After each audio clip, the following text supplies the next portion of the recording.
Hey guys, this is TinTim, that is T-I-N as in necrophilia, T-I-M as in masturbation. I am America's terminally insightful drag queen public intellectual, aka the Cornell motherfucking West of Drag, coming to you. I'm still hesitant to say each week, because I don't know if I can hold to it yet, but coming to you again this week with my thoughts on the most recent episode of Season 6 of RuPaul's Drag Race. You may have noticed I picked out some little bit different boy drag to wear this week. Just wanted to mix it up a little bit, since if I'm not going to get in face, why not have fun with the boy shit? So this is my new Adore Delano Swampy Night Anus tank top with art by the incomparable Chad Sell, which I had to wear because I thought it would just be so cute with my little shoulder-padded 80s jacket. This is one of my favorite pieces because I feel like I can use it for boy drag or girl drag. And it's super versatile and fun and totally in keeping with my personality and obsession with all things sort of downtown and 1980s, right? But, yeah, I bought this tank top, honestly, as much because I'm a Chad Sell fangirl as because of Adore. I do think Adore is really fun, and I like her a lot more than I expected to, and I'm becoming a big Adore fan. But what sold me on the shirt was Chad's art, and how fucking, I don't know, like, in my personal wheelhouse aesthetic favorite this design is, because it's so fucking, like, Misfits from Gem and the Holograms, you know, like, has that great sort of, you know, like high color, contrast, geometric-y shapes, you know, thing that Chad does so well that, you know, also reminds me of Patrick Nagel, but in a more brightly colored, saturated palette. So, yeah, I didn't just mean to spend 2 fucking minutes talking about my outfit, since I'm probably not going to edit this week's either, like I didn't edit last week. But, you know, this season's videos are for the fans. I'm not trying to, like, attract new people with my concise 5-minute whatever. So let's talk about episode 2. I want to start by coming back to, like the big topic of last week, which obviously carried into the first week, or this week as well, into the second week, which is this issue of the split premiere. And I thought, it seems like people are agreeing with me too. Like, even for the folks who did not like it for the first half, by the second half, it seemed like they were appreciating it more and felt like the second half really brought the payoff. So I do think it would have been better if they aired them both the same night. But, you know, by the end of the second half of the split premiere, I personally was, like, really thinking, wow, we have 12 queens left. That is a lot of fucking girls. And I felt like I really got to know all of them, plus the 2 that left. Like, I know something about Kelly Mantle, I know Magnolia Crawford. What other season could I say that during? And again, it probably just comes down to personal preference. I think some people love being just, like overloaded with all of that and just having their senses sort of, like, overwhelmed by so many queens they can't sort it out in that first episode. But I'm much more, I guess, wired to, like, want to, like, take my time, you know, really get to know each person and, like, see them emerge as actual characters in the storyline. And I felt like that happened, you know, much more quickly because of kind of breaking them up into smaller groups. It actually reminds me, when I was a little kid, I used to play a lot with, I'm totally going to incriminate myself now, but I used to play a lot with troll dolls. I had, like, a whole bunch of them, and we had a little kid. It was like when I was in, like, middle school, and we had a kid who was the daughter of one of my mother's coworkers who was yet much younger, like elementary school, that we would take care of, who would come and stay with us, and I would tell her stories using the troll dolls. And one of the ways that, as I acquired more and more trolls, there were just so many characters, it was hard to keep them straight and have each character play a role in the story. So one of the ways that I would deal with it was I would always have the evil villain who, whose name was Witchelina, because she was a witch. Creative names, people. You know, total drag queen too. But I would have her, like, separate them all, with, like, a big storm or hurricane or something, and maroon them all in small groups on islands. And then I could just go island to island and deal with each small group of characters and make sure everyone had a speaking role and, you know, a function in the storyline and getting them off the island. So maybe that's just my personal bias. But I liked the split premiere. I may still be in the minority on that, but I'm gonna stan for it. Is that what the word is? Can someone on Reddit, if you're watching, explain to me what the word stan means or where it came from? I mean, I'm sure I could just Google it. But it means you're, like, in favor, right? Like, you're pushing for, advocating for. That's to stan. It's a verb, right? S-T-A-N. Anyway. Yeah. So Split premiere. The other thing I wanted to talk about that's sort of global, you know, big issue across the whole show was this theory I have, and I want to run it by you now, just in case I'm right later. So there'll be, like, documented evidence that I said this out loud. And that is that I think that... So, this is a little spoilery, slightly, so I apologize for anyone who doesn't want that. Maybe, like, mute for a second. It's not a real spoiler, because I'm not telling you what's going to happen, because I don't know what's going to happen. But there's a character on Reddit who posts, and has been posting, these sort of weird, teasy, riddly hints, not, like, actually telling people what's going to happen, but they're, like, riddles, and enough of them have sort of come true now that people are starting to think, oh, this might be a legit person who is part of the production team on this show in some way. So one of the things that they said that we haven't decoded or whatever yet is that there was a particular concept behind the casting this season that will reveal itself in due time. So one of the things I've been thinking about related to that statement is that the concept may have something to do with, like, a big generational and experience divide. Because, as I think even a few of the queens themselves have pointed out in interviews, I want to say, like, maybe Darienne Lake did it in an interview I read, but I don't remember for sure, that there's, like, a big gap this year between much older, more experienced queens and, like, super young, you know, for the most part 25, 26 and under queens who have only been doing drag for like 2-3 years, or they're young and have been doing it a little bit longer but are still super young, right?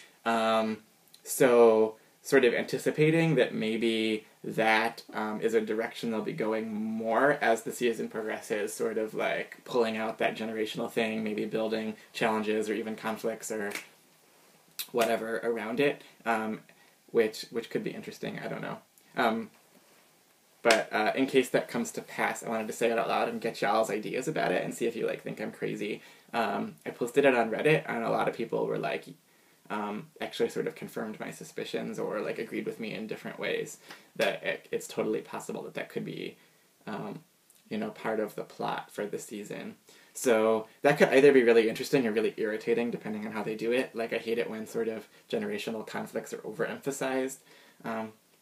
Like in our society and culture or whatever, sometimes we reduce things to generation that I think are, like, a lot more complicated than that, and we make big, broad generalizations about generations, like, you know, Gen Y or millennials are inherently entitled and irresponsible or whatever. It's sort of like, I think that when you say shit like that, then you make it true, whether it ever was in the first place or not. It creates its own reality, and I think you have to be careful about that. But whatever. So we'll see if they do it in an interesting way, or if it's just sort of like young people being disrespectful and old people slapping them down and showing them, then I don't know. Hopefully it's not a big stereotype, however they play it out, that it's a little more interesting than that, if that's even where they're going. Queens this week, let's start with the most notorious, our you know, first elimination, Magnolia, from this group, Magnolia Crawford. I've really been trying to, like, think about, like, what I want to say about this, because initially, as I was watching the episode before I had seen Untucked, I was kind of like, I thought that I was going to come down in a different place than I eventually did. I actually thought maybe I was going to be irritated by the sort of moralizing story they were telling, like, it was that thing of, like, you know, don't be defensive, because being defensive will knock you out and you have to accept critique. And that was, like, going to be the little moral or sermon they were delivering, which, you know, which definitely seemed like a direction they were going, with, like, RuPaul talking about her own younger years and how she used to be sort of defensive and she learned to not be that way. And I just think some of that stuff can be sort of irritating or pat or something, because also, like, confidence in defending your aesthetic is, I think, also a huge part of drag, and in another episode, that might be the story they tell. with someone like Magnolia, right? So it just, like, I was sort of but then, the more I watched Untucked, then the more sort of frustrated or irritated, disappointed, whatever I was by Magnolia's general orientation toward the show and the competition and coming on. So I've really been trying to process what it is about Magnolia that really bugged me. Because on the one hand, so, like, one of my friends posted on my Facebook page, like, here's this super honest bitch who just came on and told them that she was really only there for exposure and attention, and how punk and awesome is that? Like, it's totally punk. And I was like, it just didn't feel awesome to me at all. So I was like, well, why didn't it feel awesome to me? And I think it really comes down to, like, what is the place from which you're doing that kind of, like, whatever, I'ma do me, I don't care what you say sort of stance. And Magnolia's just came off as so defensive in that way that was just, like, artistically, creatively kind of immature. And I think, like, Bianca Del Rio called it out the best when she sort of said, like, with the nose contour thing, when they're in the back room and Magnolia delivers this great sort of character-based, drag-based explanation of why she does that contour, and, you know, wanting it to look so stupidly, you know, sculpted that you could just break it off, right? Like, kind of like high Patsy from AdFab, plastic surgery victim kind of drag, right? And Bianca's like, well, why the fuck didn't you say that on the runway? What you said was, like, nonsensical, and you were just digging a hole deeper and deeper for yourself. So that was where my disappointment comes in, is sort of like, if you were gonna come on and be this person who doesn't fucking care, then you have to commit to that. And a lot of her defensiveness seemed a lot more like backpedaling than it was, you know, this is who I am. It seemed like she isn't at that point yet in her drag to be able to be like, you know, this is Magnolia Crawford. It's like calling yourself a glam trash queen, but then not being able to work with denim, right? Which I think a lot of us have been slightly mystified by. It's like, looking at Magnolia's look, which I actually really like a lot of the time. I love big hair. I love sort of, you know, kind of crazy thrift store items that are so ridiculous that they are kind of glamorous and beautiful in a different kind of way. I'm all about that, right? So, looking at Magnolia's other looks like that, you know, I'm like, she'd be the first person that I would expect to be able to, like, take some denim and, like, give it fun puffy back wing sleeves and, you know, stud it with little plastic gemstones and make it like some crazy Boca Raton working class grandmother glam or something, right? Is Boca Raton working class? I don't know what I'm saying. You know what I mean, though. Middle class, like. But, yeah, so it's just sort of like, it seems like there's an inconsistency and a lack of being able to fully articulate her you know, what she's doing with her drag and what her vision is yet. And I think she's selling herself short to say that it's just about ego. I think that you can make a persona that's all about attention-seeking and all about being shallow and one-dimensional on surface in a really exaggerated way, and that could be really great. The way she articulated that didn't communicate that, right? It wasn't about aggressive shallowness. It was just sort of like wishy-washy and a little bit disappointing.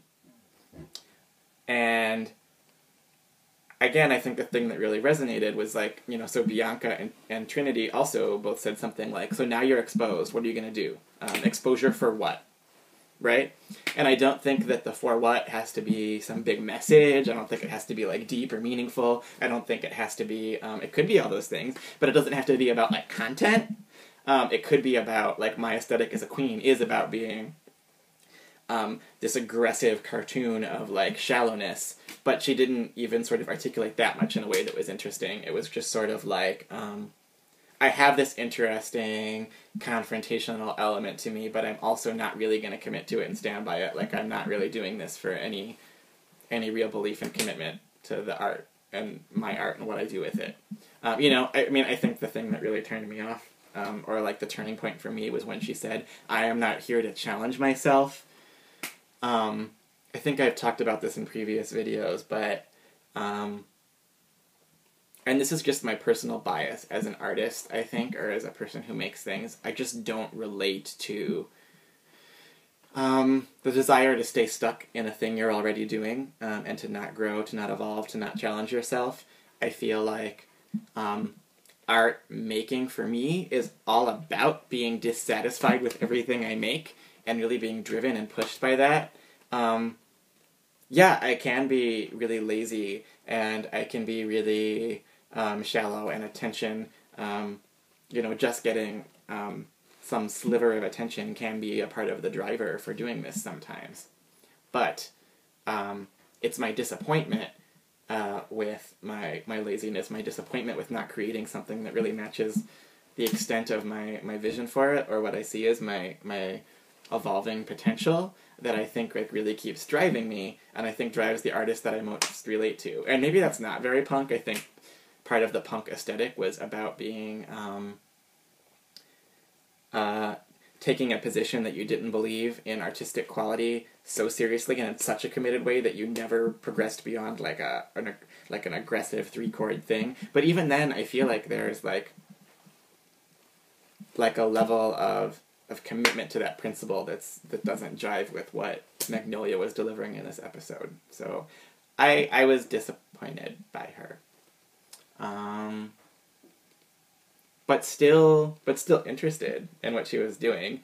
And I think like a lot of people thought that was one of the more compelling episodes of Untucked that I've seen in a really long time, largely because they did not get into a bunch of like psychodrama about families and whatever that was engineered and manufactured. They sat doing what they used to do when Untucked started, of sitting around talking about drag and talking about like their ideas about why they were there and like what kind of drag they're trying to do, like what they're trying to do with their art, what kind of entertainer am I, what kind of artist am I, and those are the more interesting conversations, I think, to me, and actually to a lot of the fans from what I've seen, right?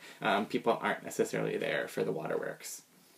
And then to follow that with actually, I don't want to spend a lot of time talking about this because it would be its whole own video, but that amazing conversation that got introduced by Darienne Lake and Courtney Act about hooking up with straight guys while in drag, or straight identified, but who may be more fluid than that. So smart, and Courtney was like echoing a lot of my own sentiments on the subject and talking about it in such an intelligent and a much more like layered way than I ever expected to hear on this show, and it was like really great. So if you're interested in hearing more about my thoughts on that topic, I made a video and actually introduced the topic while I was still at Queens of the Week several months back, I think sometime during the summer, about the whole topic of like so-called quote-unquote tranny chasers. And I think my own thinking has evolved even since I made the video, but I direct you back to that video. I will link it off of this one. But also, please watch all of the other Queens of the Week's videos from that week. I think especially some of the veteran queens like Misty Eyes and Lady P from Ireland really said some things that really shifted and shaped my own thinking about it, and I think also were pretty consistent and would echo a lot of what Courtney and Darienne were saying during the episode. Because I just think, in the drag world we spend a lot of time stigmatizing and like complaining about these guys who hit on us at bars or whatever, these so-called chasers, and some of them can be skeevy and sort of aggressive, but I also think that there's a really complex thing there that to a certain extent needs to be empathized with about the space that our culture does not make for those men and their sexualities to really exist and be validated, and that's what Courtney captured so great in this episode. So, oh my god, I'm already at 20 minutes again, and so what I will do is, because I want to be consistent with last week for you, is really, really quickly run through just some, like, off the top of my head thoughts on the other queens. And then we'll wait until next week to say more. So, let's see, the other bottom, Darienne Lake, the other bottom. I think Darienne is very compelling and very funny, very much, a potential contender to be around for a while this season. My one worry for her is she doesn't seem quite as quick on the uptake with her comedy as some of the other funny girls we have this season. I think, namely Bianca. So, and obviously I think the fashion glam thing is going to be a little bit of a challenge for Darienne also. I don't know, I get a slight, the thing that I'm worried about with her is I think that I get this slight discomfort or slight insecure vibe from her that she isn't, that I think maybe it's being on television for the first time, because I didn't get that at all in like her Facebook audition video. I got big personality, but I worry that that it doesn't, she's not quite communicating superstar yet, and just the way she sort of exists and carries herself around the other characters, there's like a little bit of something a little bit held back maybe still. So I think she, has the great potential to kind of like open up, so I'd like to see her like really really blossom or something. I don't know.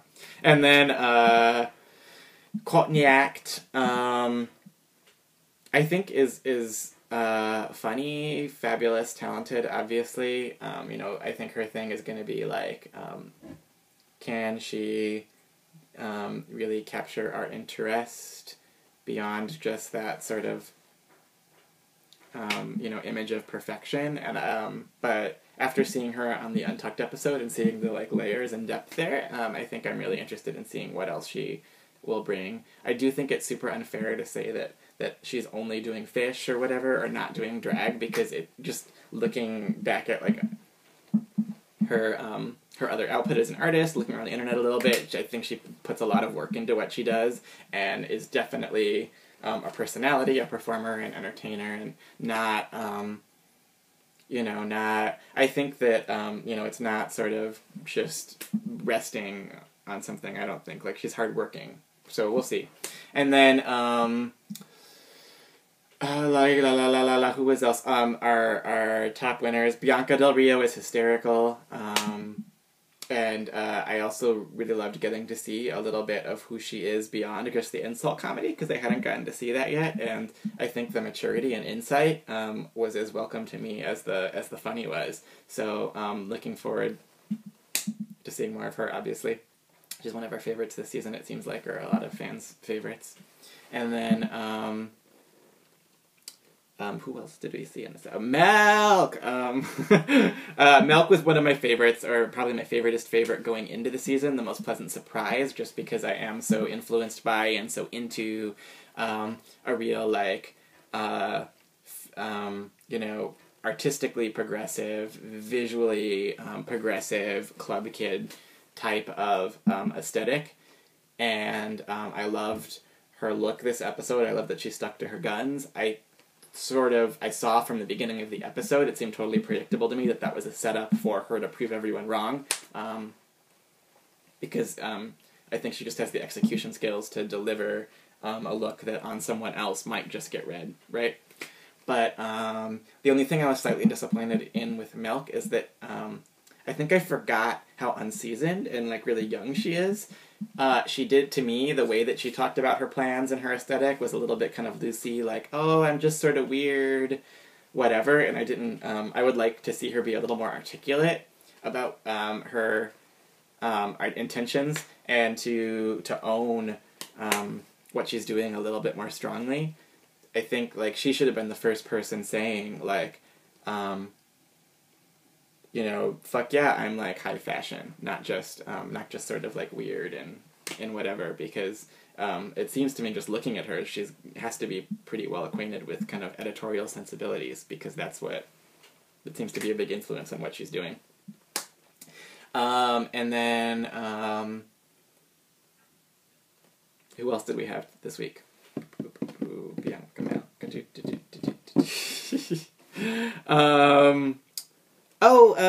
Trina Debone.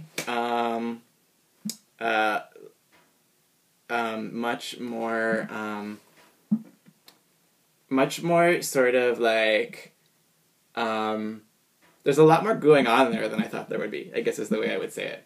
I thought that her feedback for Magnolia in Untucked was really thoughtful, and really, really showed that there's more going on intellectually than I think the assumptions that some people made about her based on her Meet the Queens video and just seeing the kind of drag she does. I also love the look she put together. Like, I think that, clown white, crazy kabuki, Queen Amidala, whatever, is not what you necessarily expect from someone who seems like a Beyonce pageant queen. To be bringing in the first episode, so it's cool. I think it's, to me, similar to April Carrion in the first group. She's someone that has more creativity to offer than I think I initially assumed before seeing the season. So I'm interested in seeing what more we'll get from her. And then finally, I forgot one of my favorites. One of the most pleasant surprises of the season for me is Joslyn Fox, who's fucking so cute and so funny. And, that great sort of Alyssa Edwards unintentional humor kind of a way. I love people who laugh at their own jokes when no one else is laughing. She doesn't have Alyssa's sort of high diva-ness. She's definitely a little more drag princess than queen. But I'm gonna really, as long as she's around, I think I'm gonna enjoy having her on screen a lot more than I anticipated. She's my black horse. So did I hit everyone? Magnolia, Darienne, Courtney, Joslyn, Trinity, and Bianca. I talked about all of those people. Did I say Bianca twice? No. So I did all 7, I think. This is 26 minutes again. I apologize for the length, but y'all seemed to enjoy it last week, so I'm probably just going to keep coming unfiltered for the time being. I actually have a couple of in-face nights or performances or different things coming up, so if they time out well with the episodes and my own schedule for getting ready, hopefully I'll try to film around the same time so I can be back in face, because I miss it a lot. In the meantime, buy some Chad Cell work, because he's fucking badass. Much love to you all. Mwah.